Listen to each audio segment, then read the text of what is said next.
Estamos en Saludarte, un programa sobre temas médicos. Todos los martes a las 18 horas, a través de la 92.5 MHz, FM Signos, Vicente López, provincia de Buenos Aires, y a través de la página web www.fmsignos.com.ar. Mi colega y amiga, la doctora Carmen Vázquez Rodríguez, y quien les habla, el doctor Marcelo Gus. Te damos la bienvenida a nuestro programa. El día 19 de mayo fue el Día Mundial de las Enfermedades Inflamatorias Intestinales. Mucha gente padece ese tipo de enfermedades, mucho tiempo. Bueno, estamos ya en contacto telefónico con la doctora Alicia Zambueli. Ella es médica gastroenteróloga, coordinadora del Grupo de Trabajo de Enfermedades Inflamatorias Intestinales del Hospital de Gastroenterología, doctor Carlos Bonorino Udaondo. Doctora Zambueli, buenas tardes, ¿nos escucha? Buenas tardes, mucho gusto. Muchas gracias por el interés que tienen en estas enfermedades. Bueno, es un placer saludarla, doctora. ¿Qué son las enfermedades inflamatorias intestinales? Son procesos inflamatorios del intestino que tienen lesiones orgánicas en la pared del intestino. Sí. Lesiones orgánicas como úlceras, sí, disminuciones de calibre del intestino, ajá, trayectos fistulosos, o sea, hay erosiones del intestino. No son trastornos funcionales, porque el nombre de enfermedad inflamatoria intestinal a veces sugiere que el paciente se inflama o tiene gases. Claro. Esos son los pacientes funcionales. Funciona. Pero estos pacientes tienen enfermedades orgánicas de la pared del intestino, ajá, que se detectan con distintos estudios, por ejemplo, estudios endoscópicos, claro, estudios radiológicos, correcto, biopsias para la corroboración del diagnóstico, y por otro lado, estos pacientes tienen frecuentemente alteraciones en los análisis de laboratorio y síntomas que evidentemente son, muchos de ellos, como sangrado, de un origen indiscutiblemente orgánico. A ver, doctora, ¿cuáles son las enfermedades más comunes? Las más comunes son la colitis ulcerosa y ajá, la enfermedad de Crohn, extremos de un espectro, ajá, que incluye otras dos enfermedades que tienen rasgos intermedios entre la colitis ulcerosa y enfermedad de Crohn, que son la colitis indeterminada y la enfermedad inflamatoria intestinal no clasificable, que no se las puede certificar como colitis ulcerosa o como enfermedad de Crohn durante un tiempo variable, y a veces permanecen en forma indeterminada como una enfermedad indefinida, pero orgánica, enfermedad inflamatoria intestinal. Son la minoría. claro, La mayor parte de las veces sí se las reconoce o como colitis ulcerosa, que es una enfermedad que es exclusivamente del colon y que empieza en su porción más inferior, o sea, el recto, y se extiende en distinta extensión a otros lugares del colon en forma continua.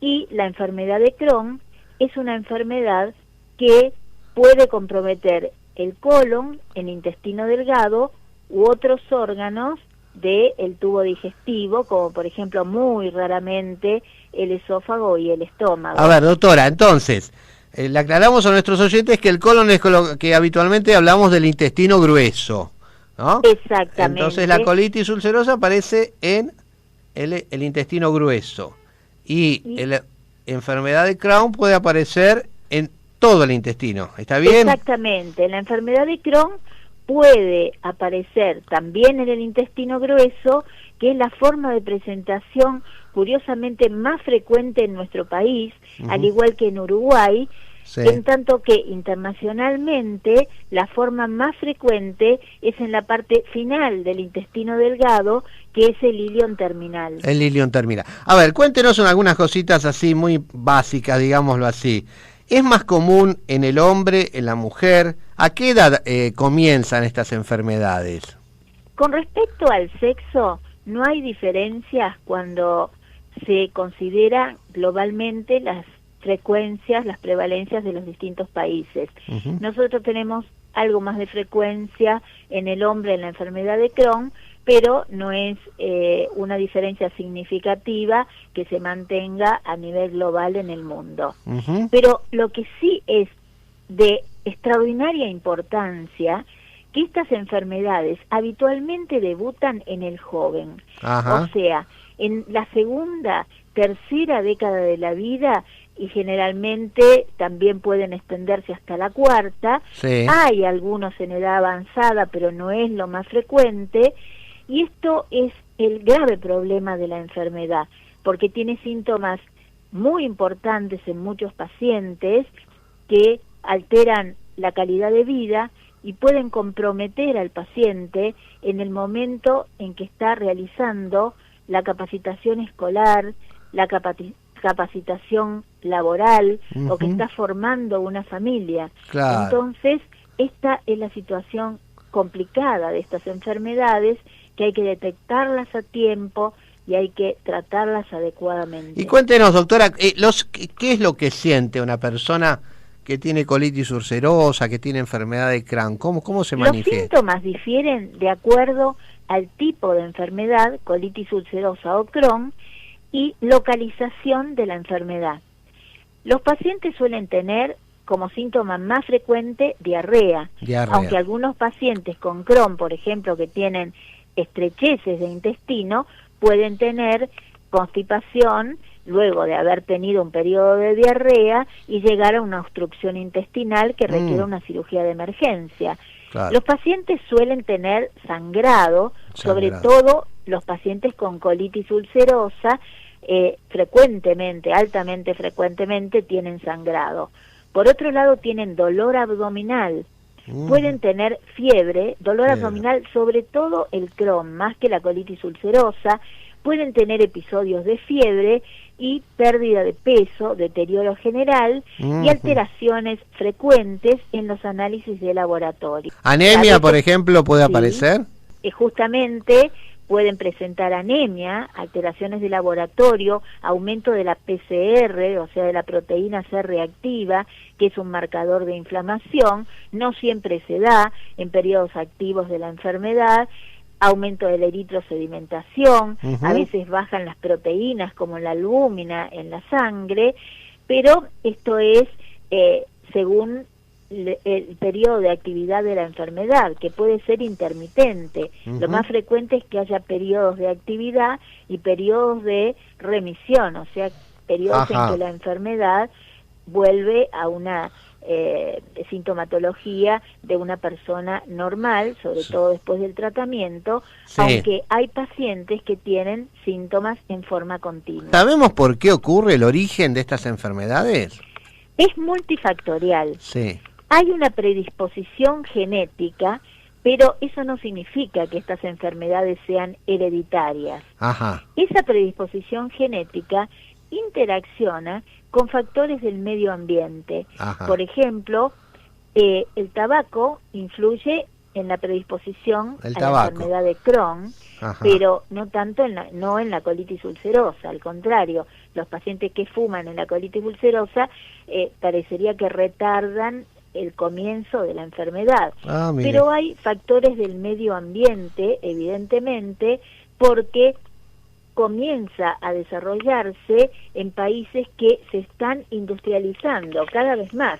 Antes era una enfermedad de países solo industrializados, y a medida que se van industrializando va aumentando la prevalencia de la enfermedad inflamatoria intestinal por diversos factores, como por ejemplo puede ser la polución, algunos componentes de alimentos, o sea, hay diversas causas y cambios en la flora intestinal, o sea, en lo que se conoce como flora intestinal y que científicamente se denomina microbiota. Estas cambian y como tienen una potencialidad de activar el sistema inmune del intestino, debido a una permeabilidad de la pared del intestino, del epitelio que está alterada, se producen alteraciones inmunes inflamatorias que dan lugar a lesiones que ya describí en la pared del intestino, que ya dije úlceras, estrecheces y también hay fístulas. A ver, doctora, O sea, ¿y cómo llegamos a un diagnóstico? ¿Hay que hacer una endoscopía?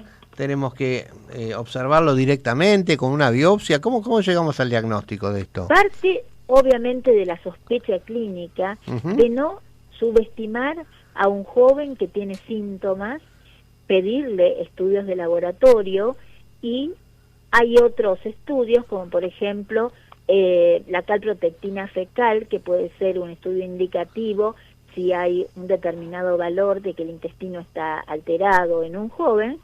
Se corrobora por endoscopía y por biopsias, y cuando la lesión es de intestino delgado, hay que pasar con el endoscopio, no solamente llegar hasta el ciego, sino ver la primera porción del intestino delgado y realizar también estudios de tipo radiológicos como tomografías, enteroresonancias, para tratar de mapear la lesión, ver si está solo en el colon o también compromete a otras áreas del intestino. Las biopsias ayudan a corroborarlo, pero siempre tenemos que hacer diagnósticos diferenciales con otras enfermedades. Y hay también manifestaciones fuera del intestino, o sea, puede haber pacientes con artritis, con lesiones en la piel, que son un indicio de que se trata de una enfermedad de tipo autoinmune.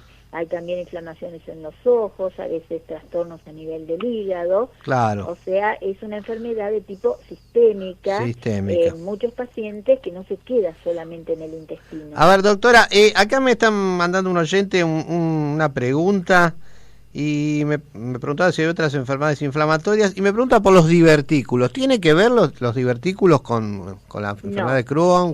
Los divertículos son hernias de la mucosa de la pared del intestino a través de un orificio por donde entran los vasos. Sí.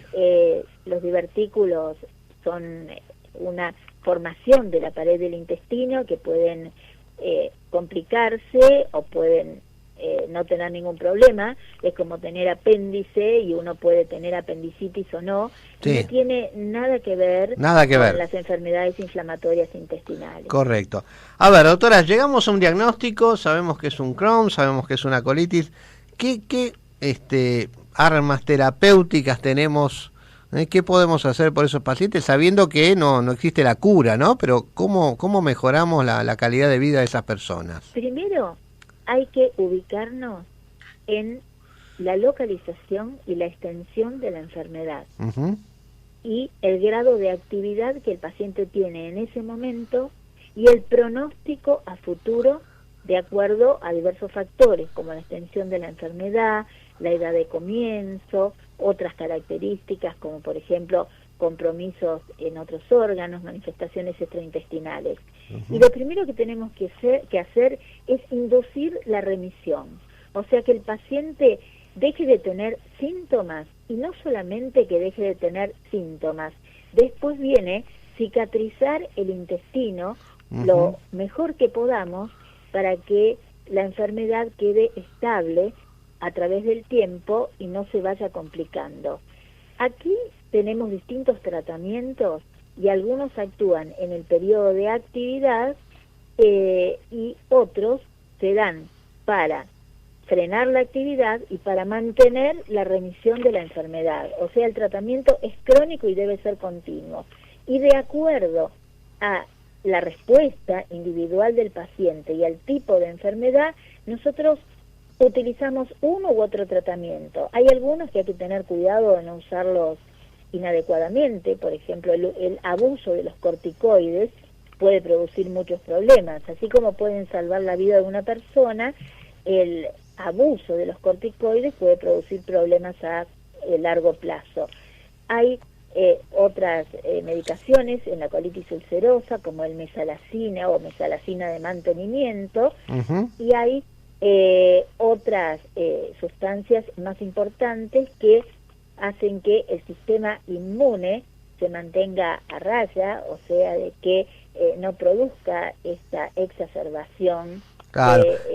La citoquina, La alimentación en el intestino, que son inmunosupresores y sustancias biológicas que son anticuerpos monoclonales.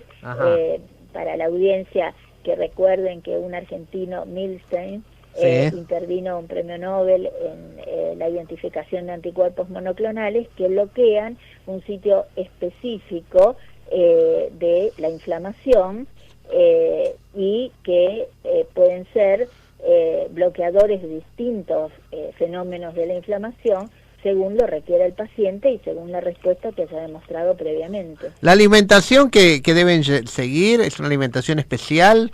La alimentación varía de acuerdo al momento de la enfermedad. En general se considera que no hay alimentos que produzcan enfermedad, o sea, se ha hablado de algunos conservadores que pueden inducirlas, pero el alimento en sí mismo no. Se habla también de las comidas rápidas, pero no es que inducen enfermedad inflamatoria intestinal por sí mismos, sino que por cambios de la flora. Hay que tener cuidado, por ejemplo, para los síntomas, a veces no comer exceso de hidratos de carbono que producen gases si el paciente está subocluido y tiene episodios de dolor.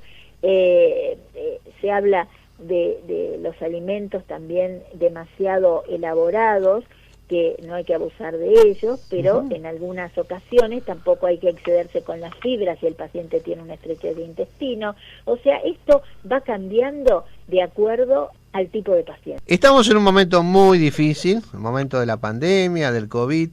¿Qué está pasando con estos pacientes? ¿Tienen mayor riesgo? Sí. Estos pacientes están en una proporción bastante importante de los mismos con drogas que disminuyen las defensas. Sin embargo, si bien estos pacientes deben cuidarse como el resto de las personas, en un momento se pensó que tenían la enfermedad por sí misma un riesgo enorme para el COVID, pero después se vio que no era así, porque en realidad el intestino de estos pacientes no tiene un aumento de los receptores AC2, que son los que fijan a la proteína spike del virus, sino que en la Universidad de Miami se hizo una investigación y se vio que en realidad podrían estar disminuidos. Pero eso tampoco quiere decir que tengan menos riesgo. Tienen como el mismo riesgo, tienen que cuidarse porque reciben medicaciones inmunosupresoras, pero esto tiene una doble lectura.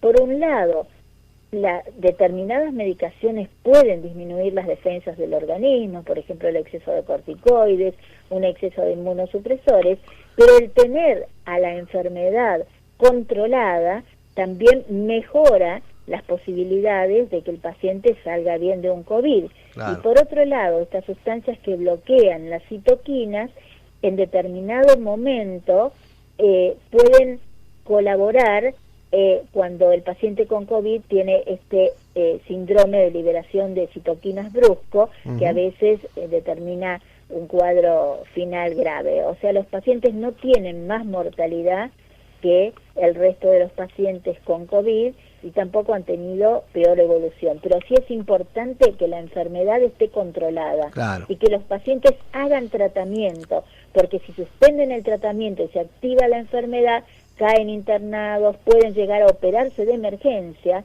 claro, porque los pacientes tienen un aumento del riesgo de cirugía, los pacientes con colitis ulcerosa y con Crohn, y tienen un aumento de por sí del riesgo de las internaciones. Claro. Entonces, en este momento de la pandemia, que caiga un paciente con actividad de la enfermedad, cuando hay mucho COVID y que uno tenga que hacerle intervenciones que serían innecesarias, no es bueno. Por eso hay que mantener los tratamientos. Que, bueno, usted sabe, doctora, que en muchos pacientes de otras especialidades, hablamos de los cardiológicos, hablamos de los oncológicos, hay gente que ha pausado su tratamiento, algunos los han dejado en este tema de la pandemia. Entonces es importante recalcar esto, los pacientes no deben de ninguna manera suspender su tratamiento. Doctora Zambueri, le agradecemos mucho, ha sido muy explícito lo suyo, una charla muy docente, creo que quedó muy claro los que son las enfermedades inflamatorias, cómo cuidarnos. Así que yo le agradezco mucho su tiempo. Bueno, yo le agradezco a usted por toda esta función educativa que está haciendo y de prevención de las complicaciones a nivel de la población general. Le agradezco enormemente porque es lo que se necesita. Mando un gran abrazo. Ha sido la doctora Alicia Zambuelo, es médica gastroenteróloga del Hospital Carlos Bonorin Unaondo, es un hospital de gastroenterología de enorme prestigio, ¿no?